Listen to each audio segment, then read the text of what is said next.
La Russie a de nouveau lancé une attaque massive contre l'Ukraine utilisant plus de 500 drones et plusieurs missiles. Les dégâts sur les infrastructures essentielles sont considérables. Les explosions ont retenti jusque dans Kiev et dans toutes les régions de l'ouest du pays.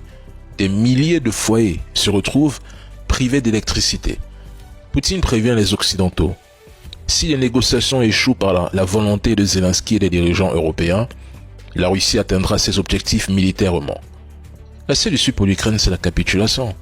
Sans quoi, elle continuera de perdre du territoire. On ne fait que le dire ici. Aujourd'hui, l'Union européenne est isolée. La France traverse une crise politique et économique. L'Europe est divisée. Dans leur tête, ils se disent qu'une capitulation ukrainienne serait perçue comme un signe de faiblesse stratégique pour l'Europe. Raison pour laquelle ces dirigeants écartent cette option afin de préserver leur crédibilité et leur sécurité face à Moscou. Mais cette posture place l'Union européenne dans une impasse. Prolonger le conflit pour éviter une défaite stratégique tout en assumant des coûts économiques et politiques de plus en plus lourds. Trump, lui, semble avoir compris un point essentiel. Il peut bien menacer Poutine ou promettre encore des sanctions pour distraire la presse occidentale.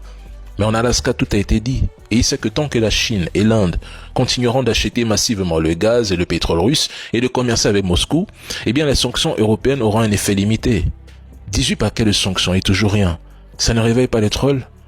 Moscou mène une guerre d'usure, et une guerre d'usure peut viser à démilitariser un pays en épuisant ses ressources militaires, économiques et humaines sur le long terme, affaiblissant sa capacité à combattre ou à se défendre efficacement.